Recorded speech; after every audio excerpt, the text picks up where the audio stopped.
चाहे वो आप जम्मू कश्मीर में इंटरनल सिक्योरिटी की बात करोगे या आप नॉर्थ ईस्ट इंसर्जेंसी की बात करोगे या आप नक्सल मूवमेंट्स के बारे में बात, इस सब चीज़ों को हम टैकल कैसे करेंगे और वे फॉरवर्ड क्या है हमारे लिए इस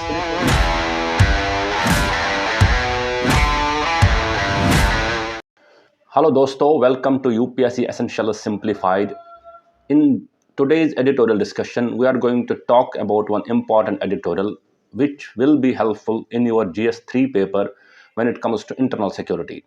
यहाँ पे हम एडिटोरियल जो एनालाइज करेंगे वो इम्पॉर्टेंट इसलिए हो रहा है क्योंकि जब भी आप इंटरनल सिक्योरिटी की बात करोगे, चाहे वो आप जम्मू कश्मीर में इंटरनल सिक्योरिटी की बात करोगे या आप नॉर्थ ईस्ट इंसर्जेंसी की बात करोगे या आप नक्सल मूवमेंट्स के बारे में बात, इस सब चीज़ों को हम टैकल कैसे करेंगे और वे फॉरवर्ड क्या है हमारे लिए, इस एडिटोरियल में हम इन सब चीज़ों के बारे में बात करेंगे. यहाँ पे एडिटोरियल ने स्पेशल रेफरेंस दिया है जम्मू कश्मीर के बारे में. ये बात करा है कि after the abrogation of 370 and the legal seal by Supreme Court of India. अब सुप्रीम कोर्ट ने जब इस पे सील डाला, अपनी मोहर डाली कि 370 के जो डिसीजन गवर्नमेंट ने लिया था 5 अगस्त 2019 को, उसको लीगलाइज किया गया. अब आगे क्या होगा? आगे जम्मू कश्मीर में पीस मेंटेन करने के लिए गवर्नमेंट को रीच आउट करना पड़ेगा और उसके साथ कहीं पे टफ होना भी पड़ेगा. द एडिटोरियल देखिए पहले स्टार्ट कर रहा है कि बहुत सारे एलिमेंट्स ऐसे होंगे जो पीस को प्रिवेल नहीं करने देंगे और वो नहीं चाहेंगे कि पीस वहां पे रहे. डेफिनेटली वो कहीं ना कहीं सटली टॉक कर रहा है क्रॉस बॉर्डर टेररिज्म के बारे में, या बात कर रहा है पाकिस्तान की एलिमेंट से और उनके जो एजेंट से, वो नहीं चाहेंगे पीस मेंटेन हो.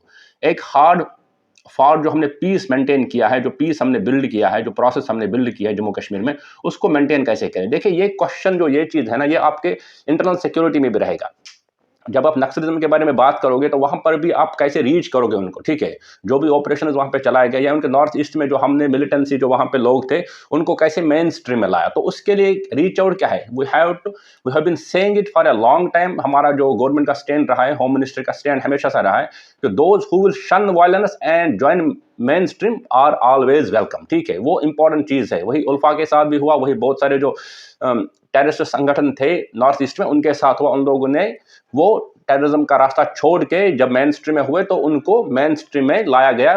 कुछ लोगों ने यानी कि मेन स्ट्रीम पॉलिटिक्स भी ज्वाइन किया. यहाँ पे ऑथर जम्मू कश्मीर के रेफरेंस से सबसे पहली बात यह करा है कि वो साइकोलॉजिकल इंटीग्रेशन स्टार्ट हो गया. अपने आंसर में आप हमेशा अगर ये क्वेश्चन डालोगे ना, ये चीज डालोगे कि psychological integration of those elements who somewhere may be वो कहीं ना कहीं भटक गए बिकॉज ऑफ उनका जो ब्रेन वॉश किया गया है या उनको स्टेट के खिलाफ भड़काया गया, तो उनके लिए psychological integration very important point होता है. साइकोलॉजिकल इंटीग्रेशन में क्या चीज होती है कि देखिए वी एज अ स्टेट हम अपने मुल्क पे फख्र करते हैं. You are proud of your country, right. तो उसमें चीजें ऑटोमेटिक आना चाहिए. अब आपको कुछ एलिमेंट्स बोलेंगे कि हम जब नेशनल एंथम बजेगा हम खड़े नहीं हो जाएंगे. सो कहीं ना कहीं वो नहीं, वो साइकोलॉजिकल इंटीग्रेशन की बात यहाँ पे कर रहा है कि let more and more people in Jammu and Kashmir say जय हिंद. कि इस चीज पे स्टेट को काम करना पड़ेगा कि जहां पे वो एमॉर्फस स्टेट का कॉन्सेप्ट था, आजादी का कॉन्सेप्ट कहीं ना कहीं था, उसको हमें छोड़ के let more and more people from Jammu and Kashmir say जय हिंद. और वो वॉलंटरली से जय हिंद, क्योंकि वो साइकोलॉजिकल इंटीग्रेशन में अगर हम उस चीज पे काम कर पाए तो डेफिनेटली जो हमारे एनिमी एलिमेंट से वो ऑटोमेटिकली डिफीट हो जाएंगे. This is very very important point. ठीक है, और सेकंड बात जो ऑथर करा है कि लेट देयर बी इलेक्शन. देखिए हर किसी चीज का अल्टीमेट सोल्यूशन है एक प्रोसेस, डेमोक्रेटिक पार्टिसिपेशन. इलेक्शन से लोग एम्पावर हो जाएंगे, दे विल फील एम्पावर्ड. कहीं ना कहीं 2018 से जो जम्मू कश्मीर का स्टेट अब प्रेसिडेंट्स रूल के अंदर था, फिर अब यूटी हो गया, फिर एलजी गवर्नमेंट आ गई, तो कहीं ना कहीं वहां पे एलिनेशन कहीं ना कहीं होगा लोगों को, क्योंकि they want their political representatives to represent them. वो अपने जो उनके मांगे हैं वो चाहते हैं कि वो पॉलिटिकल पार्टीज को बताए, उनसे बात करे, बिजली सड़क पानी का जो भी समस्या हो वो उनसे डायरेक्ट बात करे और उनको अकाउंटेबल ठहराए. तो लॉर्ड एक्टन का एक कोट है, वो बोल रहा है कि अगर आप किसी स्टेट को ब्यूरोक्रेटिक सेटअप से चलाओगे आप खुश रहोगे 1, 2, 1.5 साल, लेकिन उसके बाद आप उन्हीं ब्यूरोक्रेट्स को फांसी पे लटकाओगे, क्योंकि अल्टीमेटली ब्यूरोक्रेटिक माइंडसेट अलग होता है और पॉलिटिकल माइंडसेट अलग होता है. पॉलिटिकल माइंडसेट अलग क्यों होता है? ये पब्लिक एडमिनिस्ट्रेशन और पॉलिटिक्स जो गवर्नेंस वाला पार्ट है उससे रिलेट हो जाएगा. ये कॉन्सेप्ट है वो अलग अलग इसलिए है क्योंकि यहाँ पे अकाउंटेबल टू द पीपल. आपको पता है 5 साल के बाद मुझे लोगों के सामने फिर दोबारा आना है.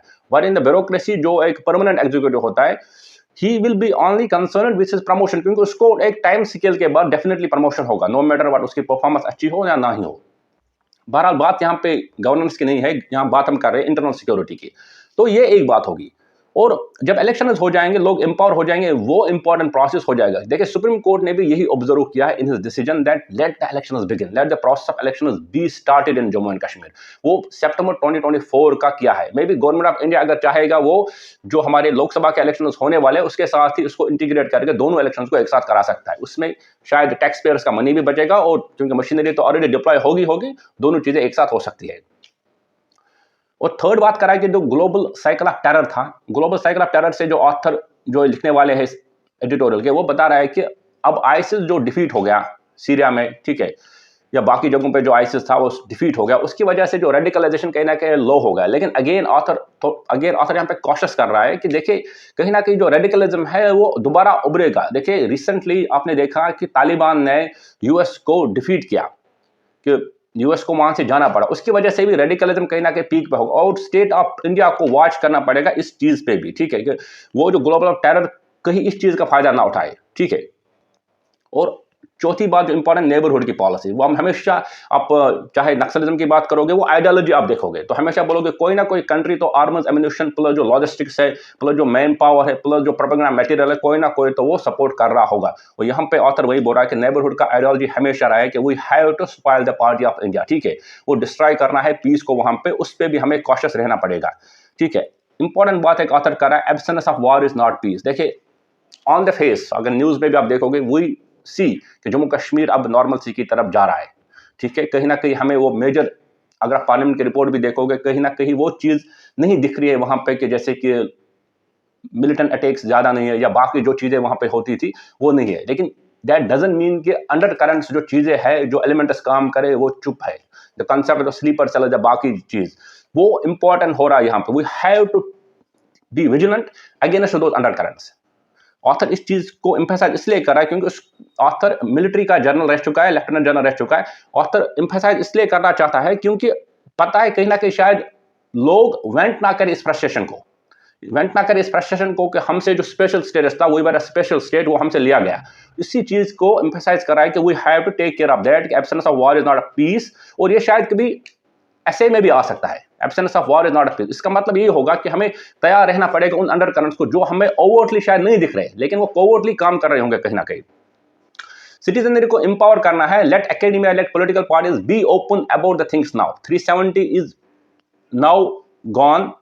सुप्रीम कोर्ट ने उस पर अब आप 7 बेंच या 11 बेंच या 13 बेंच को बिठाओगे तो मुझे नहीं लगता कोई गवर्नमेंट ऐसी आएगी जो इसके बारे में अब बात करेगी। This is now a history. तो अब पॉलिटिकल पार्टीज को जो अपना नैरेटिव है, जो अपना एजेंडा है, वो कैसे आगे ले जाना है, वो उन पे डिपेंड करे। एकेडमिया को भी इसमें बात काम करने की जरूरत है, ऑथर का मानना यह है।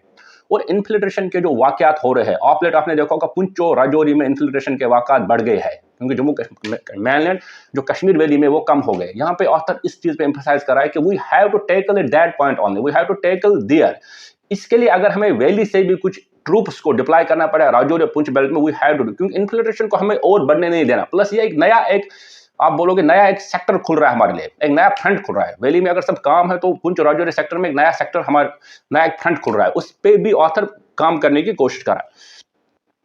और ऑथर लास्ट पे बोल रहा है कि we have to build economy, infrastructure and tourism. देखिए टूरिज्म का फ्लो 2019 के बाद बहुत बढ़ गया है, 1.26 करोड़ 2021 में थे। इंफ्रास्ट्रक्चर का बहुत सारा काम होगा। लुलु ग्रुप जो बहुत बड़ा मॉल बनाने वाला एक ग्रुप है, दुबई का मॉल बना रहे। जम्मू कश्मीर इकोनॉमी भी कहीं ना कहीं रिवाइवल हो रही है। नाइट लाइफ आपको विजिबल दिख रहा है, जम्मू कश्मीर में बहुत सारी चीजें विजिबल हैं। तो उन सब चीजों के बारे में भी ऑथर बात कर रहा है कि once economy will be booming, तो डेफिनेटली जो एलिमेंट्स है, बाकी जो लेट्स से स्टून पेल्टर्स है या जो वो हड़ताल वाले लोग हैं, वो शायद कहीं ना कहीं नाकाम हो जाएंगे। Because when a common man will be earning his livelihood very decently, तो उसको उस चीज से शायद फिर फायदा नहीं पड़ेगा। वो लास्ट थिंग जो बता रहा है ऑथर, वो इंपॉर्टेंट है समझने के लिए। वो ऑथर बता रहा है कि हमें जम्मू कश्मीर को नॉर्मल करना है ऐसे स्टेट्स की तरह, या ऐसे सिटीज के जैसे दिल्ली हो गया, बेंगलोर हो गया, कोलकाता हो गया, हैदराबाद हो गया, ऐसे स्टेट्स की तरह, ऐसे सिटीज की तरह नॉर्मल करना पड़ेगा। सो दैट लास्ट पे अगर हम जो कोई काम करें वो यह है कि हम वो सिक्योरिटी एपरेटस को, सिक्योरिटी जो एडिफाइस है वहां पे, उसको डिसमेंटल करें।